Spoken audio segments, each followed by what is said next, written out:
It's very, very rare and very, very fatal for the mom, apparently. And I heard from one of the doctors after the fact that it's usually diagnosed by an autopsy. So that was kind of a very intense thing to hear. I'll just read you a teeny bit from that chapter. This is really a pretty witty, funny book. Don't be afraid to read this book. It's like she is in person. She finds a way. We're just giving you all the intense stuff right now. Thank you for pointing that out. Yeah, it's important for you to know this. It's not a total downer, okay? He's here somewhere. Yeah, he's here. It all worked out. He'll make himself. There's a happy ending. Okay. Lying there stunned and spent, I knew very little about the baby's well-being. My hospital records tell me that 4 minutes after the birth, while the medical staff was still focused on reviving my precious baby, my blood pressure was 88/28 and my heart rate was 147. The records also state that I was very shaky and not feeling well. I had just been sewn up right before Jim and the doctor left my labor delivery room to go check on the baby. The nurse Kay and Beulah the doula were with me. Her name really is Beulah the doula. I mean, it's not Beulah the doula, but she's the doula. Her name's Beulah. It's pretty cool how that worked out. When the nurse Kay noticed a trickle of blood, which can be a bad sign, she started massaging my uterus to try to get it to contract and stop bleeding. Suddenly, even though I was still numb from the waist down, I felt a whoosh, whoosh glowing sensation from my womb, and I instinctively knew that I was in trouble. But obviously, we both survived, as we were both here. So it's all good, but if you want to know the gory details, you're just going to have to read the book. So I'm going to walk you through some more of these chapters. I'll Be Home for Christmas was just kind of wanting to get home with the baby before the holidays from the hospital. As you know about NICU, it's not, you don't want to be there any longer than that. Then in the chapter Spit Happens, I address post-traumatic stress disorder and postpartum depression and basic life adjusting to a newborn, which a lot of you can relate to, I'm sure. And then in the chapter Angels in the Room, that was pondering the spiritual implications of a near-death experience. That's one of the funnier ones.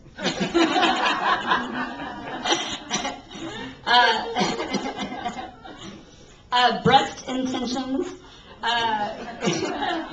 chronicles the trial and error of breastfeeding and the social attitudes now surrounding it.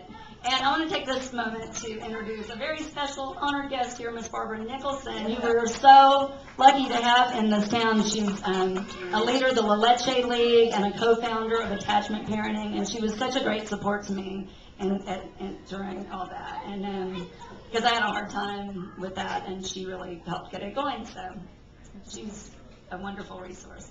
And then Mud Mama is my watered-down Earth Mother approach to parenting decisions we all have to make. So, we go on and do that one? Let's go for it.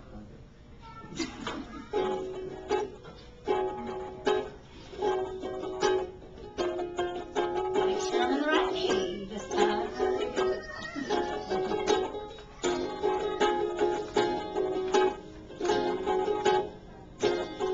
I was a hippie, preppy, super freak, a punk rock jock and a theater geek. Now I'm a parent, it's apparent, you still get labeled with an infant. An Earth Mother watered down, there's a mud mama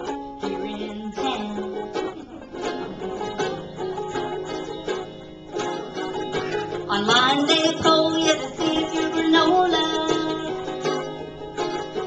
Not as much as I thought I'd be, I tell you.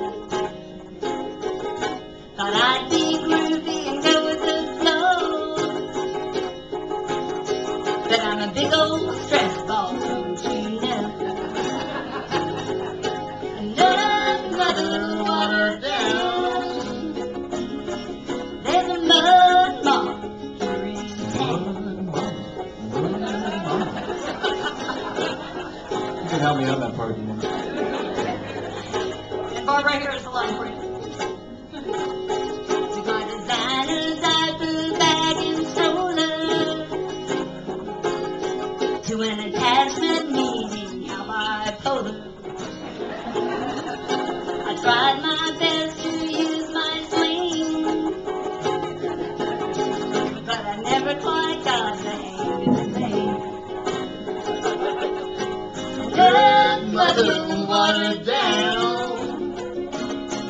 There's a mud mama here in town. Mama, Come on, everybody. Mama. So many parenting decisions, like vaccination, circumcision. They talk about separation anxiety, but the one who's got it, that is me. And remember that.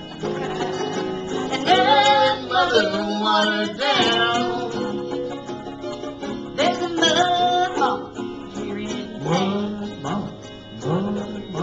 And then mother water down. There's a mud mama here in town. Can you be a feminist and still secretly wanna be called a MILF?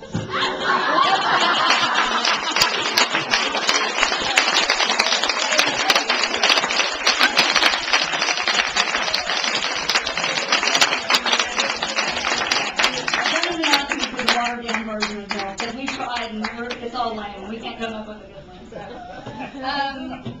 So anyway, that's just a couple more chapters after that. We do after Mud Mama is from warrior to warrior, which is about letting go of fear. And the very last chapter is Beautiful Boy, which ends with the joyous occasion of my precious little boy Doc's first birthday, as the fog begins to lift. And I was very grateful for us both being here.